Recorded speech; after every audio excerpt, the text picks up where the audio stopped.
Hello mga kasari, magandang hapon po sa inyong lahat. So for today's video, araw po pala ngayon mga kasari ng Saturday. So meron tayong inaantay na delivery pero hindi ko alam kung ngayon ba siya made-deliver. So yung mga konting ganap lang naman ang isa-share ko sa inyo today. So wait lang guys. Ano yan? Ano pa vlog ka? Pumili ka doon. Saan? Doon sa, tabi nila Tita Lindy. Huh? 40. Yung pork floss. So, ayun guys, meron lang pinakita yung pamangkin ko. So, ano nga ba ang mga papasko nyo mga kasari sa inyong mga suki, sa inyong mga tumer, sa inyong sari-sari store? So, ngayong araw na to, nag-start na po akong mamigay mga kasari ng pa-Christmas gift sa ating mga piling mga suki. So, ibig sabihin nun, piling mga suki, yung dito talaga napapaload, dito talaga bumibili, ganyan. Yung talagang suking-suki na ng sari-sari store ko, yun lamang po yung aking bibilhan, ay bibigyan. Hindi naman po tayo mga kasari kayamanan. Siguro kapag mayaman na tayo, lahat na ng customer natin, bibigyan natin ng simpleng regalo. Pero sa ngayon, yung mga suki na lang muna ang ating bibigyan. So, meron akong isang nabigyan. Dito siya always nagpapaload. Natutuwa ako kasi sunod-sunod yung anak niya. As in, andiliit pa. Sa isang stroller yung ditulak. 3 yung anak niya na nagkakasya doon. So, sabi ko, bigyan ko to ng 3 plato. So, doon sa 3 plato na yon, hindi ako guys gumastos doon. Dahil iyon ay inipon ko doon sa mga papri ng Unilever. 'Di ba mga kasari, minsan may mga plato yon kasama ng mga sinigang mix. So, inipon ko yon, binigyan ko siya ng 3. So, tuwan-tuwa naman siya mga kasari kahit yung plato may tatak ng Knorr. Tuwan-tuwa siya, pasalamat siya ng pasalamat. So, ako naman, medyo happy naman ako, 'di ba mga kasari, na bigay tayo ng simpleng regalo kahit wala tayong ginastos, at least naalala natin yung customer. So, ayun, hindi lang yun guys ang pa-Christmas gift ko sa mga piling suki ko. Meron pa ako ditong pinamili, kaso dadagdagan ko pa yan, tasa. So, wala naman siyang any design, iba't ibang color lang. So, dadagdagan ko pa, pakita ko sa inyo mamaya mga kasari. Mura lang naman yung bili ko doon, pero hindi ko na i-share sa inyo kung magkano. So, maganda naman yung quality ng mug, ng tasa guys. Talagang pangkape. Talagang coffee is life, kumbaga. Tapos, ano pa ba? Bala ko ding bumili ng mga gamis, as always, yung pinamimigay ko sa mga bata. Pa 3rd na yata kapag natuloy na mamigay ako ng mga gamis ngayong Christmas, pa 3rd Christmas na namimigay ako ng gamis sa mga bata. Parang feel ko lang na mamigay lagi guys ng gamis kahit hindi siya masyadong healthy sa mga bata, kasi natutuwa yung mga bata kasi iba't ibang kulay, tapos nasasarapan sila kapag binigyan mo. Todo pa thank you din yung mga bata, tuwan-tuwa sila kasi nga 'di ba kapag ganitong normal days, walang occasion, hindi naman tayo namimigay ng mga gamis, 'di ba? Bumibili yung bata pa isa-isa, 2, 3, 5, ganyan. Kaya natutuwa sila kasi ang pinamimigay ko, kada balot, tag-10 piraso yung pinamimigay ko. Kaya natutuwa sila. Ang ingay ni Basha, oh. Bebe? Huwag maingay, bebe. Merry Christmas! Ang ingay ni Basha. So, ayun guys, wait lang guys. So, ayun guys, ipinasok ko muna si Basha sa loob ng bahay. At least kahit papano nabawasan yung ingay ng tahol niya. Pero ayun, tumatahol pa din siya. At ayun nga mga kasari, ngayong dito sa sari-sari store, ngayong araw na to, medyo okay naman ang sales natin, pati sa GCash. Mas marami ngayon guys, araw ng Sabado.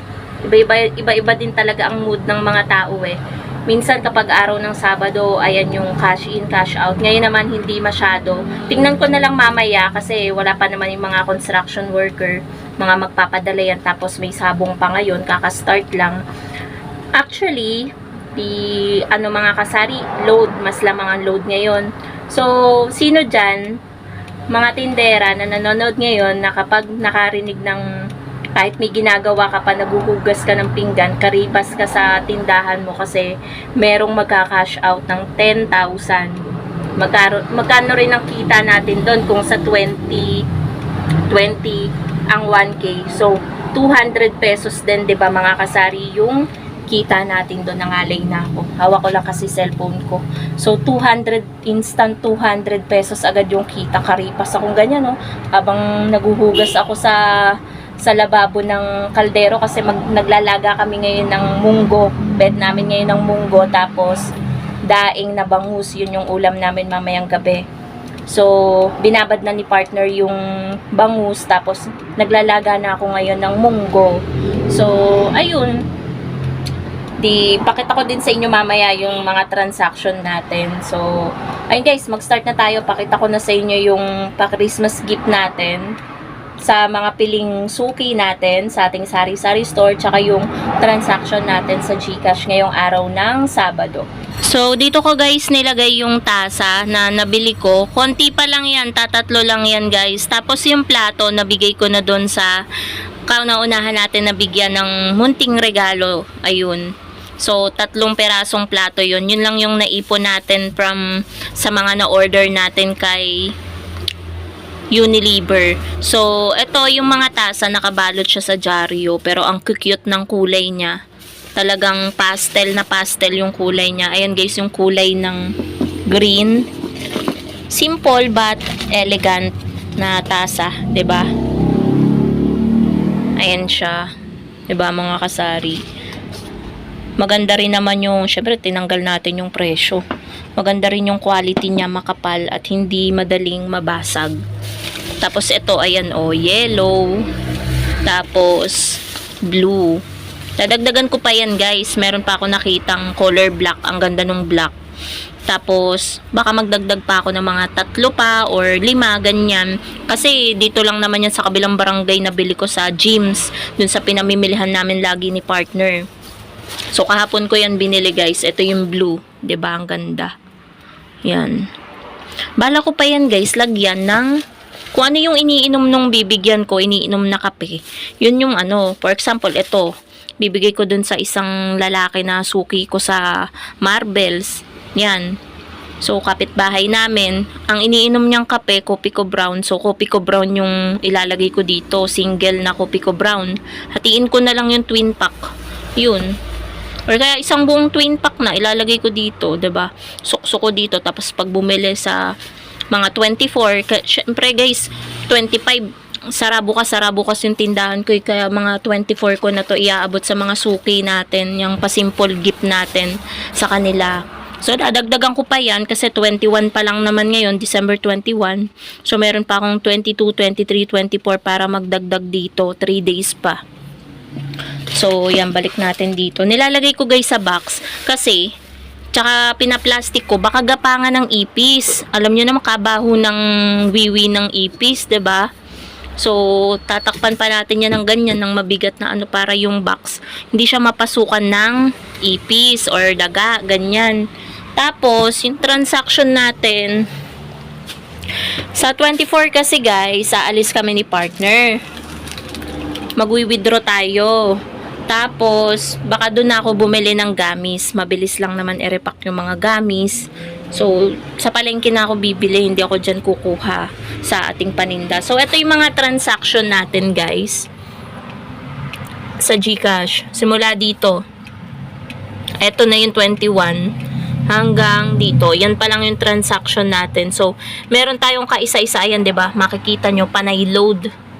Panay load, 'di ba? Ang diliit ng amount. Pero may isa tayong 10,000 bank transfer yung ginawa niya. Ayan 10,000. 200 pesos din yung natin dyan, kita. Talagang napapaganon yung ulo natin kapag nakakaano tayo guys ng malalaking amount kapag cash in, cash out, lalo 5K, 3K, 10K, 'di ba? Lalo kapag may budget tayo diyan na nakatago. Talagang karipas tayo 'di ba, mga kasari? Kasi malaki kita talaga kapag may malaking puhunan ka sa GCash. Pero kapag sakto lang yung kita mo, sakto lang din. Kapag sakto yung budget mo, sakto lang din yung kita mo. So, ayun lang mga kasari ang ganap ngayong araw ng Saturday. Hindi ko alam kung ngayon ba i-deliver yung order natin from Pure Gold, pero siguro maliit lang 'yun kasi Hindi dapat ako mag-order, nakapirma na nga ako eh. Pero nag-chat ako dun sa ahente, dun sa kay sir na napunta dito. Nagpahabol ako ng mga kape kasi nga 'di ba, ayan, may pumakyaw ng mga kape ko.